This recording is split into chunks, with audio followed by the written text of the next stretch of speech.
পৃথিবীতে অনেক অদ্ভুত ও বিস্ময়কর জায়গা আছে। বিস্ময়কর এইসব জায়গার অনেক কিছুই পৃথিবীর অন্যান্য স্থানের সাথে মিল রয়েছে। কিন্তু পৃথিবীতে অদ্ভুত এক দ্বীপ রয়েছে সুকাত্রা, যেখানকার জীবজগৎ প্রাণীকুলের সাথে পৃথিবীর অন্য কোনো স্থানের সাথে কোনো মিল নেই। যেমন অদ্ভুত এই দ্বীপের গাছপালা, তেমন অদ্ভুত এখানকার পশু পাখি। এই দ্বীপের কিছু অংশ দেখলে মনে হবে এটি যেন অন্য কোনো ভিন গ্রহ, যেখানে এলিয়নের দেখা না মিললেও পৃথিবীর অন্যান্য অঞ্চল থেকে আলাদা ভৌগোলিক পরিবেশের জন্য একে এলিয়েন আইল্যান্ড বা ভিন গ্রহের দ্বীপ বলে ডাকা হয়। আরব সাগরের অদ্ভুত দ্বীপ সুকাত্রা সম্পর্কে জানবো ইতিহাসে আমরার এই পর্বে। ইতিহাসে আমরায় নতুন হলে অনুরোধ করব চ্যানেলটি সাবস্ক্রাইব করে বেল আইকনে ক্লিক করুন। আরব সাগরের মাঝে এডেন উপসাগরের প্রবেশদ্বারে 4টি দ্বীপপুঞ্জের সমন্বয়ে গঠিত সুকাত্রা দ্বীপপুঞ্জের অবস্থান। 4টি দ্বীপের সবচেয়ে বড় দ্বীপটি হল সুকাত্রা। বাকি 3টি দ্বীপ হল আবদালকুরি, সামহা এবং দ্রাসা। 3796 কিলোমিটারের বিশিষ্ট সুকাত্রা দ্বীপের দৈর্ঘ্য 132 কিলোমিটার এবং প্রস্থ 50 কিলোমিটার। মায়োসিন যুগে অর্থাৎ প্রায় 2 কোটি বছর আগে এই দ্বীপটি গন্ডোয়ানা নামের একটি সুপার কন্টিনেন্টের অংশ ছিল। কয়েকটি প্রধান সামুদ্রিক বাণিজ্য রুটের পাশে অবস্থিত হওয়ায় এই দ্বীপপুঞ্জটি বেশ গুরুত্বপূর্ণ। সোমালিয়া ও ইয়েমেনের সামুদ্রিক মধ্যবর্তী অঞ্চলে থাকলেও দ্বীপটি ইয়েমেনের অন্তর্ভুক্ত। 2013 সালে ইয়েমেন সরকার সুকাত্রাকে আলাদা প্রদেশ হিসাবে ঘোষণা করেছে। সুকাত্রার রাজধানীর নাম হাদিবু। বর্তমানে এই দ্বীপটিতে প্রায় 60,000 মানুষের বসবাস রয়েছে। সুকাত্রা নামটি এসেছে সংস্কৃত শব্দ সুকাদ্রা থেকে, যার অর্থ সর্বসুখ প্রদানকারী। এখানে প্রাপ্ত পাথরের নিদর্শন থেকে জানা যায় খ্রিস্টীয় প্রথম শতকের দিকে সুকাত্রা দ্বীপে গ্রিকদের পদচারণা ছিল। পরবর্তীতে আরব, রোমান, মিশরীয়, ইথিওপিয়ান এবং ভারতীয় বণিকেরা এই দ্বীপে এসেছে। প্রাচীনকালে কয়েকশো বছর ব্যবসা বাণিজ্যের পথে যাত্রাবিরতির জন্য এই দ্বীপটি বেশ জনপ্রিয় ছিল। বিখ্যাত অভিযাত্রী মার্ক পোলো তার ট্রাভেলস অফ মার্ক পোলোতে এই দ্বীপের কথা উল্লেখ করেছেন।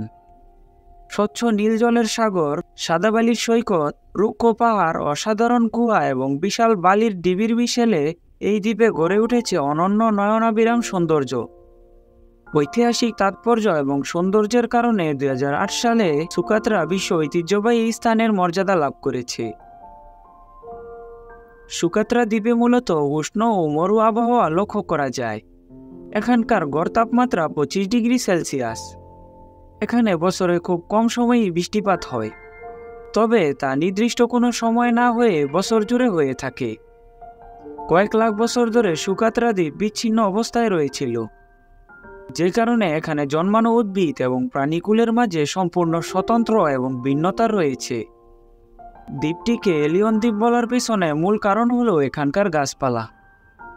দ্বীপের বেশিরভাগ উদ্ভিদই স্থানীয় এবং পৃথিবীর কোথাও এগুলোর দেখা মিলে না। স্থানীয় এই উদ্ভিদগুলো এতটাই অদ্ভুত যে আপনি অবাক না হয়ে পারবেন না। 1990 সালে জীববিজ্ঞানীদের জরিপে প্রায় 700 প্রজাতির স্থানীয় উদ্ভিদ পাওয়া গেছে। আর সুকাত্রা দ্বীপে 885 প্রজাতির উদ্ভিদের মধ্যে 360টি প্রজাতি স্থানীয়, অর্থাৎ এর প্রায় 37% উদ্ভিদ আপনি পৃথিবীর কোথাও খুঁজে পাবেন না। সুকাত্রার সবচেয়ে উল্লেখযোগ্য বৈশিষ্ট্য হলো এই দ্বীপের অদ্ভুত রকমের বৃক্ষ। এই দ্বীপে থাকা গাছ পৃথিবীর অন্য কোথাও দেখা যায় না। এসব গাছের কারণেই মূলত সুকাত্রাকে ভিনগ্রহবাসীদের দ্বীপ বলে ডাকা হয়। এই দ্বীপের সবচেয়ে অদ্ভুত গাছ হলো ড্রাগন ব্লাড ট্রি। দ্বীপের শুকনো মাটিতে জন্মানো এই গাছটি প্রায় 32 ফুট পর্যন্ত লম্বা হতে পারে।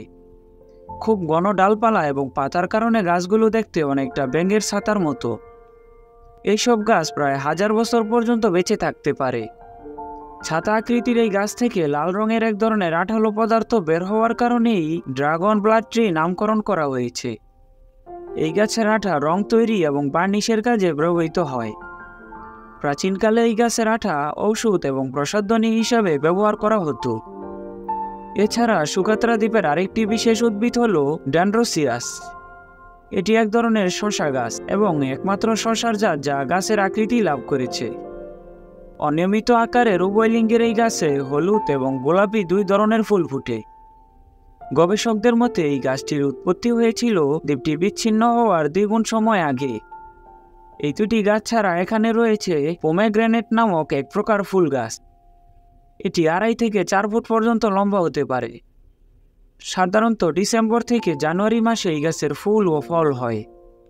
ফুলগুলো সাধারণত গোলাপি বা লাল রঙের হয়, আর ফলগুলো পাকলে তা হলদে সবুজ রং ধারণ করে। অদ্ভুত এসব উদ্ভিদের কারণে এই দ্বীপকে ভিনগ্রহীদের দ্বীপ বা এলিয়েন আইল্যান্ড বলা হয়ে থাকে। গবেষকদের আশঙ্কা দ্বীপটিতে মানুষ বসবাস এবং জলবায়ু পরিবর্তনের ফলে অচিরেই অনেক উদ্ভিদ বিলুপ্ত হয়ে যাবে। 2004 সালে পরিবেশ রক্ষার আন্তর্জাতিক প্রতিষ্ঠান IUCN এর প্রকাশ করা লাল তালিকায় সুকাত্রার 3টি অতি বিপন্ন এবং 27টি বিপন্ন উদ্ভিদের নাম রয়েছে। অদ্ভুত আকারের গাছ ছাড়াও মোট 31 প্রজাতির প্রাণীর দেখা মিলবে এই দ্বীপে। সেসবের মধ্যে 29টি প্রজাতি শুধুমাত্র সুকাত্রা দ্বীপেই পাওয়া যায়। অর্থাৎ এই দ্বীপের 94% প্রাণী পৃথিবীর অন্য কোথাও দেখা যায় না। সুকাত্রার প্রাণীগুলোর মধ্যে উল্লেখযোগ্য হল পাবিহীন টিকটিকি, নানা প্রকারের মাকড়সা এবং 3 প্রকারের বিশুদ্ধ পানির কাঁকড়া। এছাড়া এখানে প্রায় 700 প্রজাতির মাছ এবং 200 প্রজাতির পাখি আছে।